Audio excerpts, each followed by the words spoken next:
Hi there, this is Hugh from QLC. Welcome back. This is part three of whether we should have vaccine passports or not. Instead of just talking a whole lot, I'm just going to ask some quick questions, a few questions for us to consider. If we have to enforce people to take, well, not to take the vaccine, but to be certified for a vaccine passport, will this mean, further diminishing of the hospitality sector? Because we know a lot of people are not going to take the vaccine, at least not right away. Some people haven't even been told to take it. If people really want the vaccine, they'll have to go to a vaccination center or wait to be told that they should take the vaccine because, of course, there's a priority list. Obviously, elderly people and vulnerable people are first, and younger, healthier people are last. Um, so some people haven't even taken the vaccine yet, and if some pubs and theaters and cinemas and other event venues decide to implement uh, access only through holding a vaccine passport, if that starts to happen, will less people be going to these events? Because remember, if it's anything to do with hospitality or outdoor entertainment, these businesses and organizations have already lost tens of millions of pounds over the last year and a half. So, really question it. Would these people be losing even more money? And think about this: if people aren't going to be mixing within outdoor events, surely people are just going to do what they were doing before, staying indoors, and maybe bringing people over to their homes instead. I mean, just because they might implement vaccine passports, it doesn't mean that they're necessarily going to stop people from mixing. Now, would people be forced into this pseudo class system where it's, the vaccinated versus the non vaccinated, or people who have vaccine certificates versus people who don't? Will we be living in a society where, obviously we're not supposed to have human rights violations in a democratic society, but will we be are living in a society where people are more malleable, more flexible than ever before emotionally because we've spent the past year and a half having like three different lockdowns. Technically more than three if you live in some parts of the country. Uh, will we be more open to, a suppression of freedoms or basic human rights violations just so that we won't have a lockdown again, or just so that we won't have, the risk of losing our jobs or having to go back into furlough? Will people just surrender to whatever the hell the government says just because they're afraid of another lockdown or they're afraid of no longer seeing their family members? These are the questions that we must consider.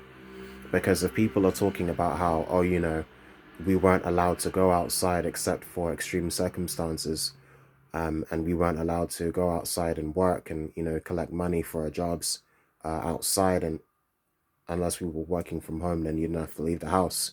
If we weren't allowed to do certain things for the past how many months, and then we're willing to do anything to go back to that, how many of our freedoms would we be willing to suppress?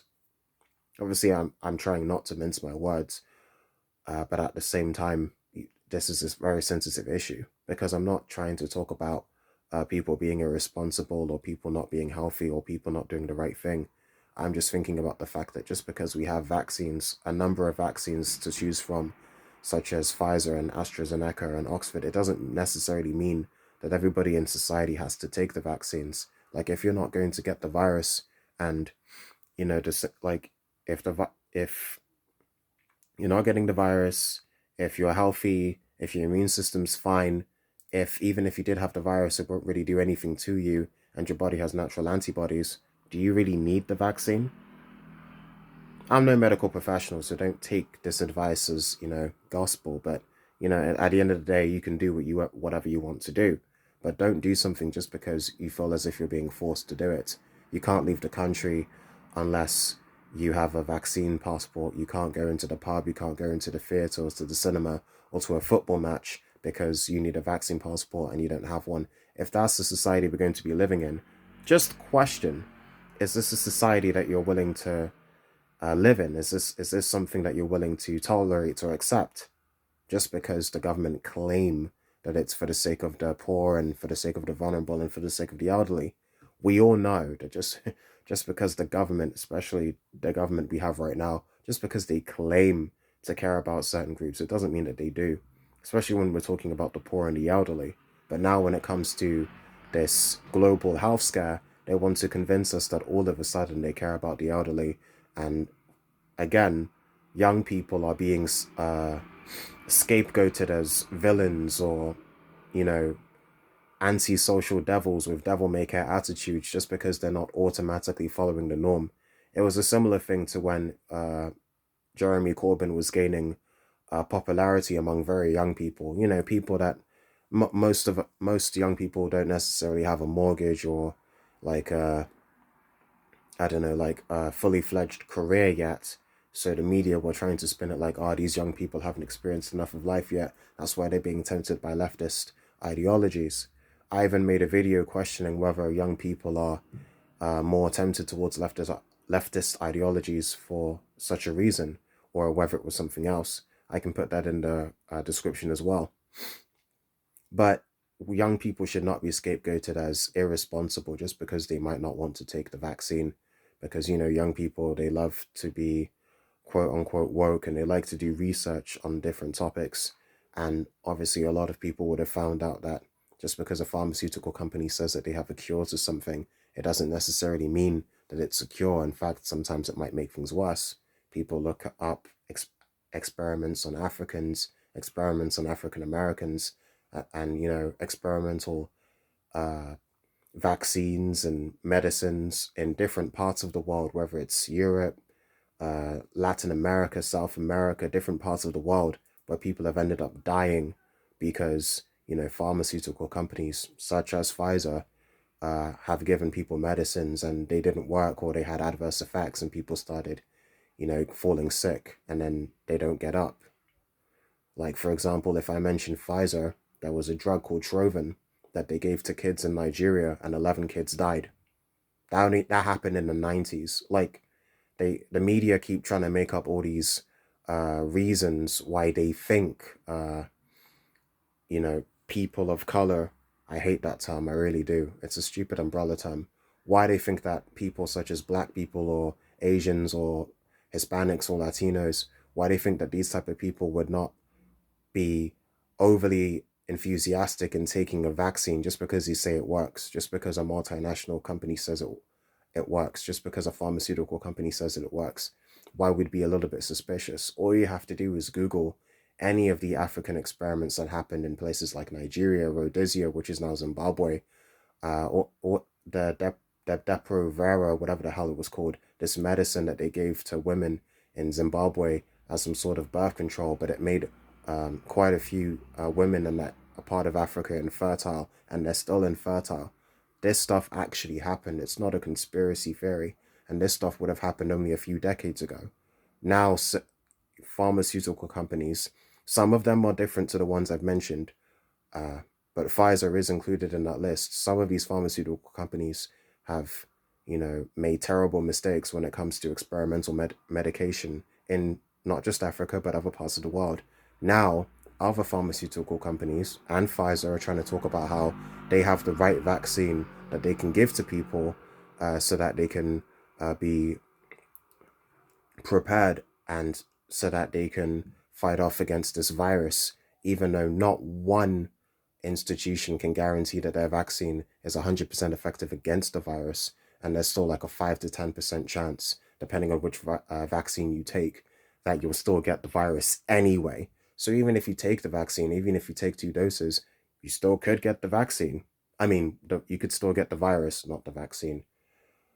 And obviously there have been reports of people getting blood clots. There have been reports of people dying after taking the vaccines. Now there's almost no way of knowing whether it's just because they took the vaccine, but the numbers are increasing, so one has the right to worry, but not to jump to conclusions. So whether you want to take the uh, vaccine and then get yourself some sort of government certificate to show that you've taken the vaccine, if you want to get some sort of vaccine passport, that's up to you. If you don't, that's up to you. I'm not a doctor. I'm not a politician.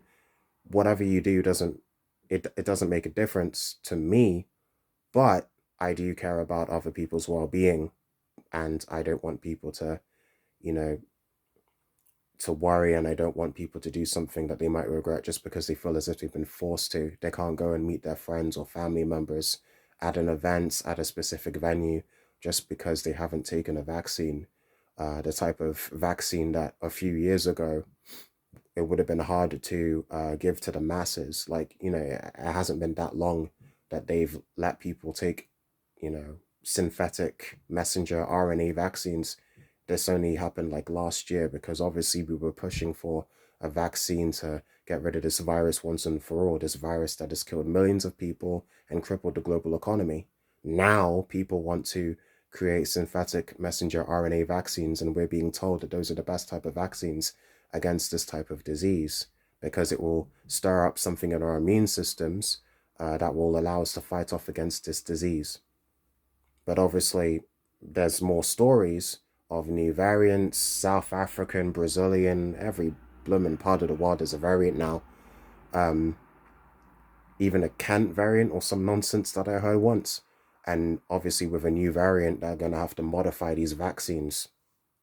Plus, you have to, I don't mean to ramble, but you have to take into account something I might have mentioned in a previous video.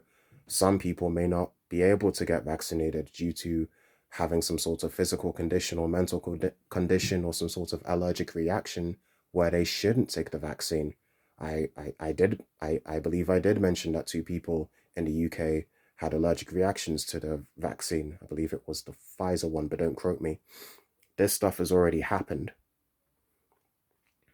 So I personally don't believe, I'm not going to lie, I don't believe that people have to take the vaccine and that they should be forced to. But at the same time, people should feel that they should live in a society where everyone's safe and healthy and they won't be inadvertently doing something that could cause harm to somebody else.